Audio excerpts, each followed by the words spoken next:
मेरा शौहर भोला था, उसे शादी की रात के बारे में कुछ भी नहीं पता था। अब सब मुझे ही इसको बताना था, लेकिन ये सब बताने में मुझे बहुत शर्म आ रही थी। लेकिन मैं भी क्या करती, मैं प्यार की भूखी थी। मैं यही चाहती थी कि जब भी मेरी शादी हो तो मैं शादी की रात शौहर के साथ सारे ख्वाहिशात पूरे करूंगी। लेकिन मेरा शौहर तो भोलू निकला था, इसे तो शादी की रात का कुछ भी पता ही नहीं था।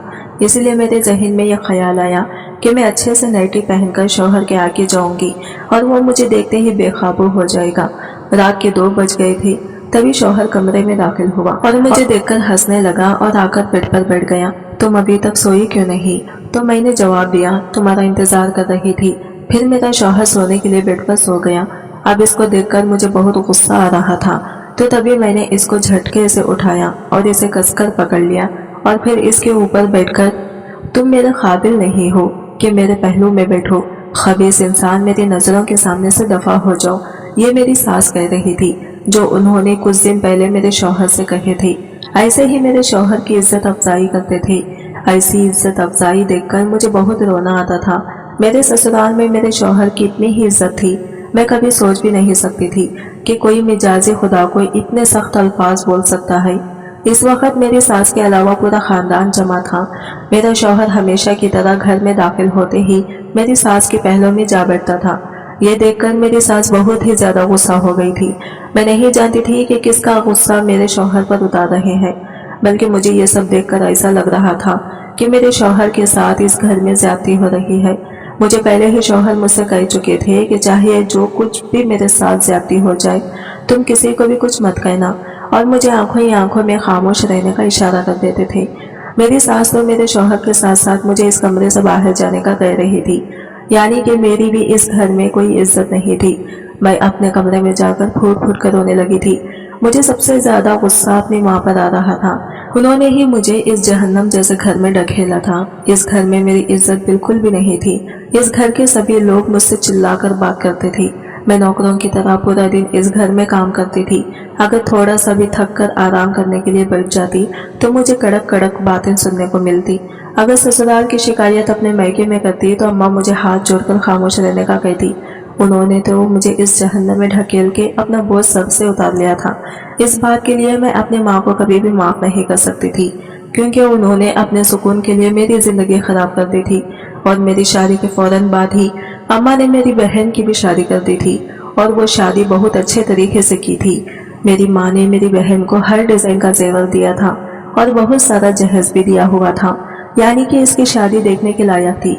लेकिन मेरे लिए तो मेरी माँ सिर्फ एक अंगूठी के अलावा मुझे फूटी कौड़ी तक नहीं दी थी। जब मेरी शादी होने जा रही थी तो तब माँ ने मुझसे कह दिया था कि जहेज में वो कुछ भी नहीं देंगे, क्योंकि वो गरीब हैं और मुझे जेवर और दहेज देने के लिए इनके पास कुछ भी नहीं है। तभी मेरे जहन में एक बात आई और मैं अपनी माँ से पूछना चाहती थी कि जो भी अब्बा की पेंशन आती है वो क्या करती हैं, और जो 26 सालों से जमीनों का किराया आता है वो कहाँ पर है। मगर मुझ में इतनी हिम्मत नहीं थी। अगर हिम्मत करके पूछ भी लेती तो मुझे ही बातें सुनने को मिलती, इसलिए मैं खामोश हो गई थी। और दूसरी तरफ मेरे ससुराल वाले भी कोई डिमांड नहीं किए थे। इसी वजह से मैं ससुराल वालों को अच्छे लोग समझ रही थी और मेरे घर वाले भी इन्हें अच्छे लोग ही समझ रहे थे। लेकिन किसको पता था कि मेरी जिंदगी में तूफान आएगा। मेरी जिंदगी तो पूरी बर्बाद हो चुकी थी। वो दिन मैं भूल नहीं सकती थी जिस दिन मैं रुखसत होकर अपने ससुराल में आई थी। रात के 2 बज रहे थे और शादी की रात में बेड पर बैठे अपने शौहर का इंतजार कर रही थी, लेकिन अभी तक इसकी कोई भी खबर नहीं थी। इतनी देर तक इंतजार करते करते मेरी कमर अकड़ गई थी। अब मुझे नींद आने की वजह से मेरे सर में भी दर्द शुरू हो गया था। पिछले कुछ दिनों से टेंशन की वजह से मैं सो नहीं पाई थी कि मैं अपने घर वालों से दूर हो जाऊंगी। इसी वक्त ही कमरे का दरवाजा खुला और एक लड़की कमरे के अंदर दाखिल हुई। इसने एक मॉडर्न लिबास पहना हुआ था और चेहरे के नाखुश भी तने हुए थे। इसे देखकर मैंने शुक्र का कलमा पढ़ा। मैंने इससे कहा कि मुझे शदीद प्यास लग रही है, क्या मुझे पानी का एक गिलास मिल सकता है। मेरी बात सुनकर वो तेजी से चलती हुई मेरे पास आई और मेरे मुंह दबोचते हुए गुस्से से कहने लगी, मैं तुम्हारे बाप की नौकर नहीं हूँ जो तुम्हारे काम करती फिरूंगी। मैं तुम्हें सिर्फ और सिर्फ तुम्हारी औकात याद दिलाने के लिए आई हूँ। इसके बाद इसने मेरा हाथ पकड़ा और मुझे उठाकर किचन में ले गई। मैं इस सब के लिए बिल्कुल भी तैयार नहीं थी। सामने ही कुछ सब्जियां पड़ी हुई थी। फ्रिज से जाकर इसने अंडे निकाले और मेरे हवाले करते हुए कहा, जल्दी से मुझे अच्छा सा ऑमलेट बना कर दो, मुझे गोट से एलर्जी है। कोई और चीज खाने का दिल नहीं कर रहा। मेरी तबीयत शदीद खराब हो रही है। दो टोक अंदाज में इसने मुझसे ये बात की। यूं लग रहा था जैसे वो इनकार सुनने की हालत में ही ना हो। इससे पहले कि मैं इसे कुछ कहती, मेरी सास भी किचन के अंदर दाखिल हुई और मेरी ननद को देखते हुए कहने लगी, बिल्कुल ठीक कर रही हो। पहले ही दिन इसे इसकी औकात याद दिला देते हैं कि ये हमारे सर पर ज्यादा ना चढ़े। अरे अम्मी जान, आप बिल्कुल बेफिक्र हो जाएं, आप देखें कि मैं इसके साथ करती क्या हूँ। यह कहकर इसने दोबारा से प्याज मेरे हवाले कर दिया और मुझे काटने के लिए बिठा दिया। मेरी आंखों से आंसू तेजी से बह रहे थे। वो दोनों यही समझ रही थी कि ये कड़वा पानी है। वो दोनों अपनी बातों में मक्खन थी। यूं लग रहा था जैसे इन्हें मेरी हालत से कोई फर्क ही ना पड़ रहा हो। मैं जब यहाँ पर आई थी तो हजारों ख्वाब सजा कर आई थी। सबसे पहले तो मेरे शौहर के हवाले से मेरी सहेलियों ने मुझे खुश गुमान किया था। उन्होंने मुझे कहा था कि तुम बहुत खूबसूरत लड़की हो, तुम्हारा शौहर तो पहले ही रात तुम्हारा दीवाना हो जाएगा। अब मैं इन्हें क्या बताती कि पहली रात वो घर ही नहीं आया था। इस बात का राज मुझ पर कल आश्कार हुआ जब मेरे शौहर ने मुझे बताया कि इसकी माँ ने ही इसे घर आने की इजाजत नहीं दी थी। इस रात उन्होंने मुझसे खाना भी बनवाया था और इसके अलावा घर के छोटे मोटे काम भी करवाए थे। चूंकि अगले दिन वलीमा नहीं था, इसी वजह से सारे रिश्तेदार आज ही चले गए थे। मेरी शादी बहुत ही मिजाहिया फाइज अंदाज में हुई थी और इसका अंजाम बहुत ही खौफनाक निकला था। मैं अंदाजा नहीं लगा सकती थी कि कभी इस तरह की तकलीफ सहने का भी मौका मिलेगा। अगली सुबह बाकी लोगों के लिए जितनी रोशन थी, मेरे लिए उतनी ही सियाह थी। चूंकि सर्दियों के दिन चल रहे थे, पिछले कुछ दिनों से मुसलसल धूप नहीं निकली थी। आज बहुत प्यारी धूप निकली हुई थी। सास और ननद शहर में बैठ किन्हें छिलकर खा रहे थे। करीब ही मेरा शौहर बैठा हुआ था जो सब्जी काट रहा था। इसकी यह हालत देखकर मुझे गुस्सा आया और इसके साथ साथ बेबसी का एहसास भी होने लगा। मुझे वहां पर खड़ा देखकर मेरी ननद हंसने लगी और हाथ से इशारा करके मुझे अपने पास बुलाया। मैं ना चाहते हुए भी इसके करीब चली गई। इसके बाद इसने मेरे शौहर की तरफ इशारा किया और मुझे कहने लगी, ये तुम्हारा मिजाज खुदा है, माजरत कर, कल हमने ऐसे ही एक जरूरी काम से कहीं पर भेज दिया था, इसी वजह से ये तुम्हें वक्त नहीं दे पाया, लेकिन तुम बेफिक्र हो जाओ, दोबारा इस तरह से कभी भी नहीं होगा। ये कहकर वो दोबारा से ही और बोली कि तुम किस तरह की बीवी हो जो अपने शौहर से काम करवा रही हो। जल्दी से इससे सब्जी लो और खुद काटना शुरू करो। और फिर इसके बाद इसने मेरे शौहर को कहीं बाहर काम से भेज दिया। वो दोनों माँ बेटियां फिरौन बनी हुई थी। इन्हें किसी चीज का भी खौफ नहीं था। न सिर्फ वो मेरे किरदार पर वार कर रही थी, बल्कि इसके साथ साथ मेरी माँ की गुर्बत का भी मजाक बना रही थी। उन्होंने मुझे कहा कि तुम अपने ऊपर हमारा बहुत बड़ा एहसान समझो जो हम तुम्हें ये झोंपड़ी से उठाकर इस जगह पर ले आए हैं। मेरे जिस घर को वो झोंपड़ी कह रहे थे, वो घर इससे कहीं गुना अच्छा था। मसलन सिर्फ ये था कि वो गांव में था और ये घर शहर में बना हुआ था। इनकी बातें सुनकर ही मुझे मालूम हुआ कि मेरी दो जेठानियां भी हैं जो कि अपने शौहरों के साथ हनीमून मनाने के लिए किसी दूसरे मुल्क गई हुई थी। अब तो उन्होंने मामूल बना लिया था। साल के शुरू में वो ढेर सारा पैसा जमा करते थे और साल के आखिरी महीनों में घूमने के लिए निकल जाते थे। कोई भी इन्हें रोकने टोकने वाला नहीं था। और यहाँ पर मेरा एक बेचारा शौहर था जिसे थोड़े से पैसों की जरूरत होती थी, तो इसके लिए भी अपनी माँ की मिन्नतें करनी पड़ती थी क्योंकि वो बेरोजगार था और कोई काम नहीं करता था। एक हफ्ता गुजरा तो मैंने अपने शौहर से लड़ाई की। मैंने इससे कहा कि तुम किस तरह के इंसान हो, अब तो तुम्हारी बीवी भी इस घर में आ चुकी है, तुम्हें चाहिए कि कोई काम धंधा ढूंढो। मेरी बात सुनकर इसने हाथ उठाकर मुझे खामोश रहने का इशारा किया और मुझ पर रोब जमाते हुए कहने लगा, बेहतर है कि मेरी बीवी बनकर हो, मेरी माँ बनने की कोशिश न करो। और जहाँ तक काम करने का सवाल है तो मैं किसी की हम मजदूरी नहीं कर सकता। मुझसे ये छोटी मोटी नौकरियां नहीं होती। मैं बहुत जल्द ही अपना बिजनेस करूंगा। अब की बार मैं अभी खिलखिलाकर हंस पड़ी। मैंने इससे कहा कि तुम्हारी जेब में एक फूटी कौड़ी भी नहीं है। महीने के शुरू में तुम्हारी माँ तुम्हें कुछ हजार दे देती है जिससे बामुश्किल तुम पूरा महीना निकाल लेते हो। इस दौरान कैसे तुम कारोबार शुरू कर सकते हो। इसका चेहरा एकदम ही गुस्से से लाल हो गया। साफ जाहिर हो रहा था कि वो अपने आप पर काबू पाने की कोशिश कर रहा है। इसने मुझे कहा कि तुम्हें किसी भी चीज के बारे में पता नहीं है, इसलिए बेहतर यही है कि तुम खामोश ही रहो। थोड़े ही दिनों के बाद तुम पर सारे राज आश्कार हो जाएंगे। मैंने देखा कि मेरे शौहर की हालत काफी खराब थी। वो अच्छा खासा दुबला पतला था। इसकी आंखों के गिर्द हल्के पड़े हुए थे और ये कम सोने की वजह से था। जब भी वो थोड़ी देर के लिए आराम करने लेटता था, कोई ना कोई कमरे में आ जाता था और इसे उठाकर फौरन अपना साथ ले जाता था। मुझे अपनी फिक्र नहीं थी। सबसे ज्यादा फिक्र तो मुझे अपने शौहर की थी। बिलाशुबा इस इंसान के साथ मेरी पसंद की शादी नहीं हुई थी, मगर इसके साथ रिश्ता ही ऐसा था کہ اس کی تکلیف پر میں بھی طلب اٹھتی تھی اور اس کی خوشی میں میں خوش ہو جاتی تھی۔ جب میری بہن کی دھوم دھام سے شادی ہوئی تو شوہر مجھے کہنے لگا، تم اپنی ماں کے پاس جاؤ اور ان سے تھوڑے سے پیسے کا مطالبہ کرو، وعدہ کرتا ہوں کہ بہت کم وقت میں ہی انہیں ان کے پیسے لوٹا دوں گا۔ وہ بہت پریشان نظر آ رہا تھا۔ میں نے اسے وجہ نہیں پوچھی اور خاموشی سے اپنی ماں کے گھر چلی پڑی، کیونکہ مجھے لگتا تھا کہ اس بار اماں مجھے انکار نہیں کر پائیں گی۔ جب میں وہاں گئی تو اماں نے بہت ہی جوش سے میرا استقبال کیا۔ میں نے دیکھا کہ میری بہن بھی اپنے شوہر کے ساتھ وہاں پر ہی بیٹھی ہوئی تھی۔ وہ سر سے پاؤں تک زیور میں لدی ہوئی تھی۔ اس کے مقابلے میں میری حالت قابل رحم تھی۔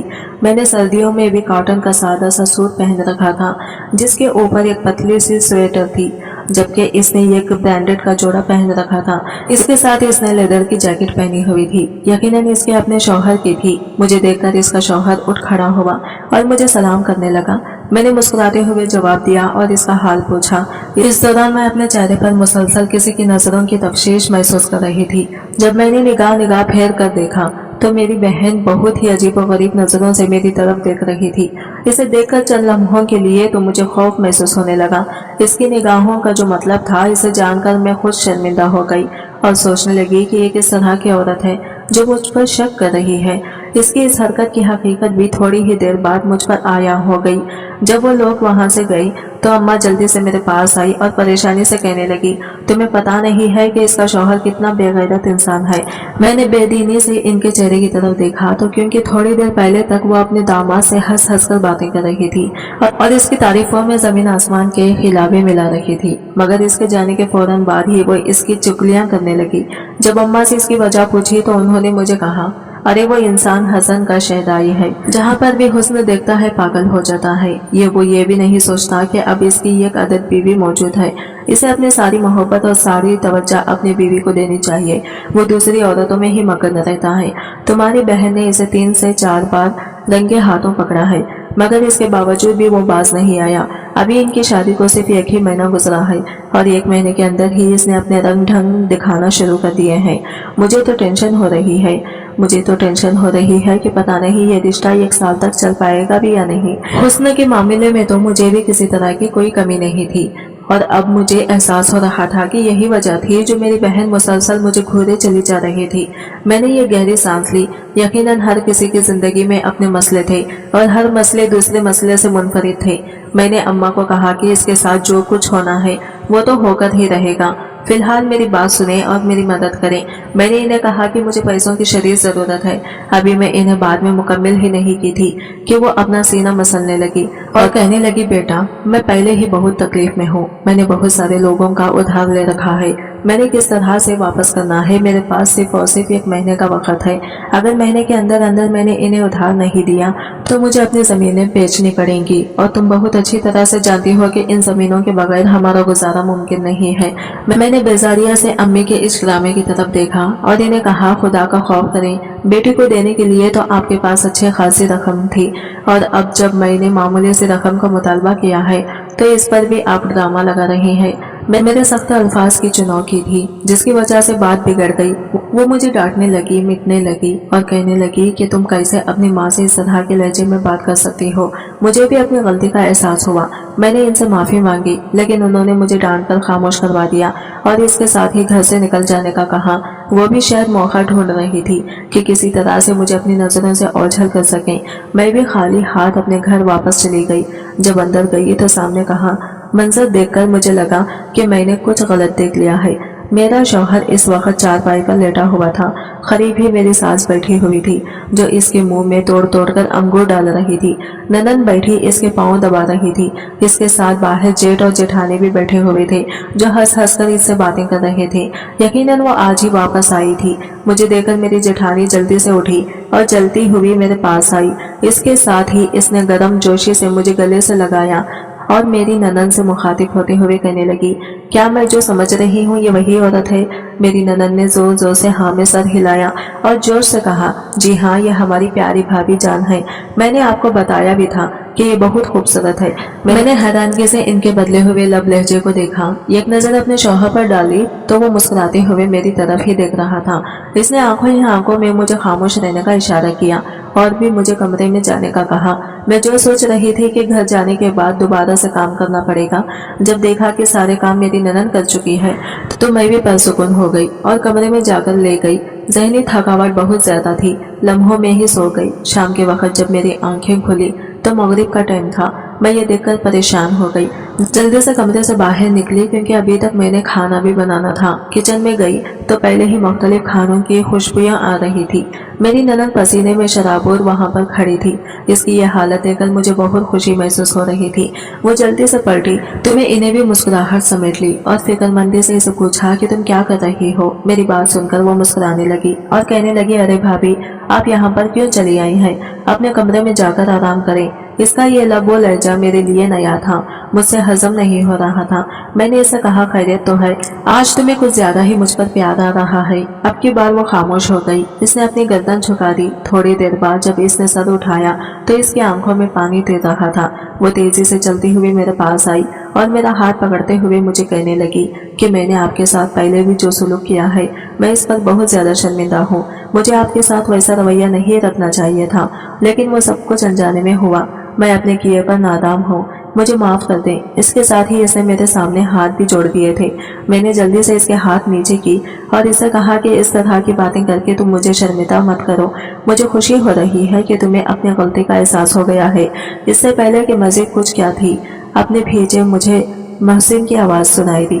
मैं चौंक गई। जब पीछे पलट कर देखा तो वहां पर वो मुस्कुराते हुए मेरी तरफ ही देख रहा था। पहले इसकी अना आंखों में जो फिक्रमंदी नजर आती वो खत्म हो गई थी। इसके चेहरे पर भी इत्मीनान फैला हुआ था। इसने मुझे कहा कि मैंने तुम्हें कहा भी था अपने कमरे में जाकर आराम करो। आज के बाद तुम्हारा किचन में कोई काम नहीं है, सिर्फ और सिर्फ तुम आराम किया करोगी। जी जी भाभी, भाईजान ठीक कह रहे हैं, आपको अपने कमरे में जाकर आराम करना चाहिए। कहीं ऐसा ना हो कि आपकी तबीयत खराब हो जाए। यह कहकर वो दोबारा से कामों में मगन हो गई। मेरे लिए सब कुछ मुख्तलिफ था, मुझसे हजम भी नहीं हो रहा था। मुझे यूँ लग रहा था जैसे मैं कोई ख्वाब देख रही हूँ। मैं तेजी से अपने शौहर के पास गई। मैंने इसे कहा कि जरा मुझे चुटकी दो, मुझे अंदाजा हो कि ये ख्वाब है या हकीकत है। इसने हंसते हुए मेरा सर अपने सीने से लगाया और कहने लगा, बेगम साहिबा, यह हकीकत है। जितना जल्दी हो जाए इस पर यकीन कर लो, आपके लिए इतना ही बेहतर है। इसके बाद मैं अपने सास के कमरे में गई। वो परसकून अंदाज में लेटी हुई थी। मुझे देखकर जल्दी से उठ बैठी और मुस्कुराते हुए कहने लगी, अरे बहू, तुम वहां पर खड़ी क्यों हो? मेरे पास आकर बैठो। इसके लहजे में भी शेरी थी। मैं हिचकिचाते हुए इसके करीब जाकर बैठ गई। इसने प्यार से मेरे सर पर हाथ फेरा और मुझे कहने लगी कि माजी में जो कुछ भी हुआ है तुम भूल जाओ। हमें पता नहीं क्या हो गया था, लेकिन अब हमें अकल आ गई है। हम वादा करते हैं कि दोबारा तुम्हारे साथ इस तरह का रवैया नहीं रखा जाएगा। मैं भी वही दर्जा दिया जाएगा जो दर्जा बाकी बहुओं को हासिल है। मैंने इनसे हिचकिचाते हुए पूछ लिया कि आखिर एक रात में ऐसा क्या हो गया है जो सब कुछ ही बदल गया। उन्होंने मुस्कुराते हुए कहा कि अब हमें अकल आ गई है। चलो ये बातें छोड़ो, मैंने तुम्हें कुछ जरूरी चीजें देनी थी। ये कहकर वो जल्दी से अपने लॉकर की तरफ बढ़ी। वहां से उन्होंने 2 सोने के सेट निकाले जो कि बहुत भारी थे। इन्हें देखकर मेरी आंखें चमकने लगी। उन्होंने मुझे कहा कि ये तुम्हारे ससुर इंडिया से लाए थे। इसके साथ ही उन्होंने मुझे ये बनारसी साड़ी दी। मुझे कहने लगी कि ये साड़ी मैंने एक लंबे अरसे से संभाल कर रखी हुई थी। मैंने फैसला किया था कि जो बहू इस साड़ी के लायक होगी ये इसे ही दूंगी। इसके साथ ही वो जेठानियां की बुराइयां करने लगी और कहने लगी कि वो तो इस काबिल ही नहीं है कि मैं इन्हें एक फूटी कौड़ी भी दूं। उन्होंने तो मेरे दोनों बेटों को मुकम्मल तौर पर अपने कब्जे में किया हुआ है। पहले एक जमाना था जब वो हर वक्त ही अपनी दोनों बहुओं की तारीफ करती रहती थी और अब वो इनकी बुराई करने में जरा भी शर्म महसूस नहीं कर रही थी। मुझसे ये सब कुछ सुनना मुश्किल हो गया था। मैं इन्हें खामोश करवाना चाहती थी, मगर वो अपनी ही कहे जा रही थी। थोड़ी ही देर के बाद उन्होंने इन दोनों के सारे राज खोलकर मेरे सामने रख दिए। मेरे कानों से धुआं निकल रहा था। इस वक्त मैं सिर्फ एक ही बात सोच रही थी कि अगर कभी इनकी मेरे साथ लड़ाई हो गई तो क्या ये दूसरी औरतों के सामने मेरी भी इसी तरह से ही बुराइयां करेंगी। इस वक्त मुझे एहसास हो गया था कि मेरी सास बिल्कुल भी ठीक औरत नहीं है। اس سے جتنا دور رہا جائے اتنا ہی اچھا ہے۔ اب میں اپنے شوہر سے بات کرنے کا فیصلہ کر رہی تھی کیونکہ میرے تجسس میں اب حد سے زیادہ اضافہ ہو گیا تھا۔ ایک وقت تھا جب اس کے پاس پھوٹی کوڑی بھی نہیں ہوتی تھی اور اب اس کی جیب میں سارا وقت ہی پیسوں سے بھری رہتی تھی۔ میں جب اس سے بات کرنے کے لیے گئی تو وہ مسکراتا ہوا اٹھ کھڑا ہوا اور میرے کندھے پر ہاتھ رکھتے ہوئے کہنے لگا، ارے دیکھو تو تم نے اپنی کیا حالت بنائی ہوئی ہے، اچھا سا لباس پہنا کرو تاکہ مجھے بھی دیکھنے کا دل کرے۔ میں نے شکایتی نظروں سے اس کے چہرے کی طرف دیکھا اور اسے کہا کہ تم بہت اچھی طریقے سے جانتے ہو کہ میرے پاس کوئی بھی اچھا جوڑا نہیں ہے، تو اس میں پریشان ہونے والی کون سی بات ہے؟ جلدی سے عبایا پہنو، میں تمہیں شاپنگ کروانے کے لیے لے کر چلتا ہوں۔ اس کے کہنے پر میں نے جلدی سے کپڑے تبدیل کر لیے۔ میں بھول گئی تھی کہ میں اس سے کچھ پوچھنے کے لیے آئی ہوں۔ تھوڑی دیر کے بعد میں اس کے ساتھ ایک شاپنگ مال میں موجود تھی۔ اس نے میرا ہاتھ پکڑا ہوا تھا۔ وہ مجھے مختلف دکانوں میں لے کر جانے لگا۔ میں جس چیز پر بھی ہاتھ رکھتی تھی وہ چیز اگلے ہی علم میں پیک ہو کر مجھے مل جاتی تھی۔ مجھے بہت خوشی محسوس ہو رہی تھی۔ ہمیشہ سے ہی میں نے ایسی زندگی کی خواہش کی تھی۔ شاپنگ کروانے کے بعد وہ مجھے ایک بہت بڑے ہوٹل میں لے کر گیا جہاں پر اس نے مجھے ایک پر لطف ڈنر کروایا۔ میں نے اسے حالات سے پوچھا کہ تمہارے پاس اتنے پیسے کہاں سے آئے؟ میری بات سن کر وہ ہنسنے لگا اور کہنے لگا کہ تم آم کھاتی جاؤ، کٹلیاں مت گنو۔ میں نے اسے کہا کہ اب تو میرے تجسس میں بھی اضافہ ہوتا چلا جا رہا ہے۔ اس نے مجھے کہا کہ بہتر یہی ہے کہ تم اپنے دماغ کے گھوڑے کو بے لگام مت چھوڑو۔ بیٹھے ہوئے تھوڑی ہی دیر گزری تھی کہ ایک آدمی اس کے پاس آیا جسے دیکھ کر وہ اٹھ کھڑا ہوا اور پرجوش انداز میں اسے اپنے گلے سے لگا لیا۔ اس کے بعد اس نے انکل سے میرا تعارف کروایا اور کہا کہ یہ میرے چچا جان ہیں۔ میں نے حیرت سے اس کے قریب کھڑے شخص کو دیکھا، اس سے میں آج سے پہلے نہیں ملی تھی۔ میری حیرانگی دیکھ کر وہ انکل ہنسنے لگا اور کہنے لگے، بیٹا میں سمجھ سکتا ہوں کہ تمہیں بھی یہ سب دیکھ کر حیرت ہو رہی ہوگی، لیکن یہ سچ ہی ہے۔ پھر انہوں نے میرے شوہر کی طرف دیکھا اور اسے کہنے لگے کہ تم نے ابھی تک اپنی بیوی کو کچھ بھی نہیں بتایا۔ میرے شوہر نے انکار میں سر ہلایا اور ان کے کندھے کو تھپکتے ہوئے کہنے لگا، فکر مت کریں، ابھی ٹھیک وقت نہیں آیا، جب صحیح وقت آئے گا تو میں اسے سب کچھ بتا دوں گا۔ مجھے ان کی باتوں کی کچھ بھی سمجھ نہیں آ رہی تھی، لیکن ایک بات کا تو مجھے اندازہ ہو چکا تھا کہ وہ لوگ کچھ مجھ سے چھپا رہے ہیں۔ اس کے بعد میرا شوہر کام میں بہت مصروف رہنے لگا۔ مجھے پتا چلا تھا کہ اس نے اپنا یہ کاروبار شروع کیا ہے اور اس کاروبار کے لیے پیسے بھی اسے اس کی ماں نے ہی دیے تھے۔ پہلے انہوں نے مجھے زیور دیا اور پھر میرے شوہر کو پیسے دیے۔ آخر اس کے پیچھے کوئی تو بڑی وجہ موجود تھی جس کے بارے میں جاننا اب مجھ پر لازم ہو گیا تھا، اور شاید اس دن میں جاننے میں کامیاب بھی ہو جاتی اگر مجھے اپنے گھر سے ایک بری خبر نہ ملتی۔ صبح کا وقت تھا، میں بیٹھی ناشتہ کر رہی تھی جب اچانک ہی میرا موبائل بجا۔ میں نے دیکھا کہ اماں کا فون تھا۔ اتنے مہینوں کے بعد انہوں نے مجھے کال کی تھی۔ میں نے جلدی سے کال اٹھا لی۔ دوسری طرف انہوں نے جو مجھے بات بتائی وہ سن کر مجھے لگا تھا کہ میرے قدموں کے نیچے سے زمین نکل گئی ہے۔ میری بہن کو طلاق ہو گئی تھی۔ میں نے ناشتہ وہیں پر چھوڑا اور جلدی سے اپنے کمرے کی طرف بھاگی، چادر اوڑھ کر اپنی ماں کے گھر چلی گئی۔ اندر داخل ہوئی تو بہن کی رونے کی آواز سنائی دی۔ وہ تڑپ رہی تھی اور چھوٹے بچے کی طرح زور زور سے رو رہی تھی۔ وہ صرف ایک ہی بات کہہ رہی تھی کہ اماں میرا کیا قصور تھا جو میرے ساتھ اتنی بڑی زیادتی ہوئی۔ میں تیزی سے اس کے پاس گئی۔ مجھے دیکھ کر وہ اٹھ کھڑی ہوئی اور زور سے مجھ سے گلے ملتے ہوئے کہنے لگی، مجھے معاف کر دو، میں نے تمہارا حق کھایا تھا اور دیکھو کہ وہ سب کچھ مجھے ہضم نہیں ہوا۔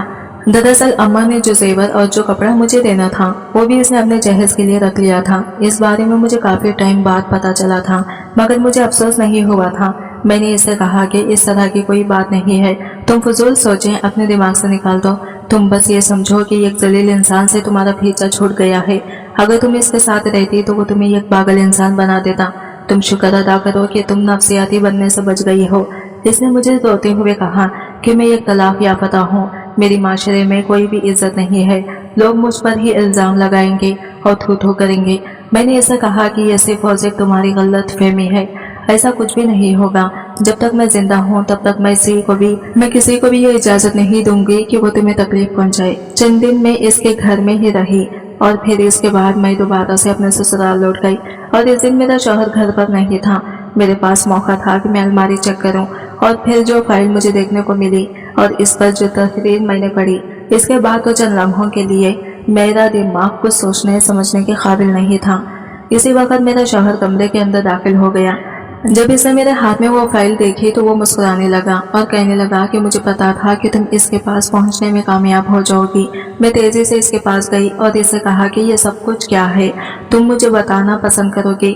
इसने मेरे कंधे पर हाथ रखा और मुझे बिस्तर पर बिठाते हुए कहा, मैं तुम्हें सब कुछ बताता हूँ, मेरी बात तहमील से सुनो। जब मैं 2 साल का था तब मेरी माँ का इंतकाल हो गया था। अब्बा ने दूसरी शादी कर ली थी। जिस औरत से उन्होंने शादी की थी, इसके पहले से ही बच्चे थे। इसके 2 बेटे थे, दोनों ही मुझसे बड़े थे। वो यह गरीब औरत थी जिस पर अब्बा जान ने तरस खाया था। इस बारे में भी मुझे अपने चिच्चा जानते ही पता चला है।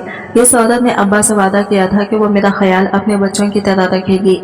अब्बा का चूंकि एक बहुत बड़ा कारोबार था और वो अपने कारोबार में मसरूफ रहते थे, इनके पास इतना वक्त नहीं था कि वो मेरी देखभाल कर सके।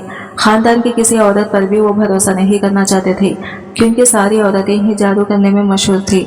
उन्होंने मेरी सगी खाला से निकाह करना चाहा था, लेकिन वो किसी और से मोहब्बत में गिरफ्तार निकली थी। इसी वजह से वो भी पीछे हट गए थे, क्योंकि वो नहीं जानते थे कि इनकी वजह से किसी औरत की जिंदगी बर्बाद हो। खैर, मेरी सौतेली माँ से उन्होंने शादी कर ली और फिर इनकी बदकिस्मती यह है कि 2 ही साल के बाद इनका भी इंतकाल हो गया। मेरी सौतेली माँ एक बहुत ही चालाक औरत थी। वो अच्छे तरीके से जानती थी कि जब तक वो अब्बा के रिश्तेदारों के दरमियान रहेगी तब तक वो मुश्किल में रहेगी, क्योंकि वो चाहती थी कि सारी जायदाद इसके बच्चों को मिले। इसके लिए सबसे ज्यादा जरूरी काम वहां से निकलना था। मेरी सौतेली माँ ने वकील के साथ भी ताल्लुकात कायम कर लिए थे और इसे कहा था कि वो अब्बा की वसीयत के बारे में किसी को भी ना बताएं। और रात के अंधेरे में वो हम बच्चों को लेकर वहां से निकल गई। इनके बारे में किसी को भी पता नहीं था कि वो कहाँ पर गए हैं। वो फाइल जिसमें सब कुछ मेरे नाम था, वो भी अम्मा के ही पास था। जैसे जैसे मैं बड़ा होता गया वैसे वैसे मुझे ये बताया गया कि मैं इनका सौतेला बेटा हूँ और इसी बात को मद्देनजर रखकर मेरे साथ बहुत बुरा सलूक किया जाता था। मुझे मेरा हक नहीं दिया जाता था। मेरे साथ नौकरों की तरह पेश आया जाता था। अम्मा मुझसे सारा दिन घर के काम करवाती थी, मुझे मारती थी, पीटती थी और इसके अलावा मुझे नीचा भी दिखाती थी। मेरे चचा जान ने एक लंबे अरसे से मुझे ढूंढने की कोशिश कर रहे थे, लेकिन फिर कुछ ही अरसे के बाद इनका बाहर का प्रोग्राम बन गया और वो मुल्क से बाहर चले गए। अभी थोड़ा ही अरसा पहले वो वापस आए थे। इस दौरान इनकी मुलाकात अब्बा के वकील से हो गई, जो कि बिस्तर मुल्क पर था और अपने माजी की हरकतों पर बहुत ज्यादा शर्मिंदा था। इसने मेरे चिच्चा जान से माफी मांगी और इसके साथ इन्हें कहा कि वो मुझसे भी माफी मांगे। हालांकि इस सब ने इसका इतना कसूर नहीं था जितना कसूर मेरी सौतेली माँ का था। जब चिच्चा जान मुझसे अगर मिले और उन्होंने मुझे सारी हकीकत के बारे में बताया, तो इसी दिन मैं अपने सौतेली माँ के कमरे में गया और इनकी अलमारी से वो फाइल निकालने में कामयाब हो गया। मैं देख रहा था कि कुछ दिनों से वो मुझसे कुछ कागजात पर साइन करवाने की बातें कर रही थी, मगर वो इसमें आलस बरत रही थी। इन्हें लगता था कि अभी इनके पास बहुत वक्त है। वैसे भी मुझे कभी हकीकत के बारे में पता नहीं चलेगा, मगर अल्लाह ताला ने मुझ पर करम किया और मेरे चिच्चा को मेरे पास भेज दिया। फिर मैं वो फाइल इनके सामने लेकर गया और अपने चाचा से भी इनकी मुलाकात करवाई, जिससे इन्हें पता चल गया था कि अब इनके हाथ में कुछ भी नहीं बचा। वो रोने लगी, पीटने लगी, मुझसे माफिया मांगने लगी। इसके साथ ही उन्होंने मेरी मिन्नतें की कि मैं इन्हें इस घर से बाहर ना निकालूं। इनका इस घर के अलावा दूसरा कोई ठिकाना नहीं है। इस वक्त आकर मैं चाहता तो इनसे बदला ले सकता था, इनके साथ वैसा ही सुलूक कर सकता था जैसा सुलूक उन्होंने मेरे साथ किया, मगर मैंने माफ करना ही बेहतर समझा। और तुम क्या समझते थे कि तुम्हारे साथ बुरा सुलूक होता देखकर मुझे खुशी महसूस होती थी? ऐसा बिल्कुल भी नहीं है। मुझे बहुत तकलीफ पहुंचाती थी, मगर मैं बेबस था, हमें कुछ भी नहीं कर सकता था। जब सारी चीजें मेरे हाथ में आई, इसी दिन ही सबसे पहले मैंने इनको अच्छी तरह से समझा के वो तुम्हारे साथ बेहतर सुलूक करें, और आप देखो कि वो कैसे तुम्हारे आगे पीछे घूम रहे हैं। वो सारी जिंदगी अब ऐसे ही करती रहेंगी, क्योंकि इनके पास कोई दूसरा ऑप्शन नहीं है। शौहर की बात सुनकर मेरी आंखों में आंसू आ गए। मैं सोच भी नहीं सकती थी कि इसने इतनी तकलीफ भरी जिंदगी गुजारी है। इसने प्यार से मेरे आंसू साफ किया और मुझे कहने लगा कि अब सारी तकलीफें खत्म हो गई हैं, अब सिर्फ और सिर्फ खुशियाँ बाकी हैं। वो फाइल इसने मेरे हाथों से ली और मुझे कहा कि यह बहुत जरूरी है, इसे संभाल कर रखो, क्योंकि इसमें इस बात का सबूत है कि मैं अपने बाप की सगी औलाद हूँ, और दूसरा इसमें वो सारी जायदाद मेरे नाम है। कुछ ही दिनों के बाद इसने यह घर अपने सौतेली माँ के नाम कर दिया और इसके साथ साथ कुछ जमीनें अपने बड़े भाइयों को दे दी। मुझे लेकर वो इंग्लैंड चला गया। अब मैं इसके साथ वहाँ पर एक परसुकून जिंदगी गुजार रही हूँ। अपनी माँ के इंतकाल के बाद चंद सालों के बाद मैंने अपनी बहन को भी इंग्लैंड में बुला लिया और इसकी एक अच्छे लड़के से शादी कर दी। आज की वीडियो कहानी आपको कैसी लगी कमेंट करके जरूर बताइएगा, और वीडियो अच्छी लगी है तो लाइक शेयर जरूर कीजिएगा, हमारे चैनल को सब्सक्राइब करें। फ्रेंड्स, मिलते हैं अगले वीडियो के साथ, तब तक के लिए बाय बाय, टेक केयर, अल्लाह हाफिज।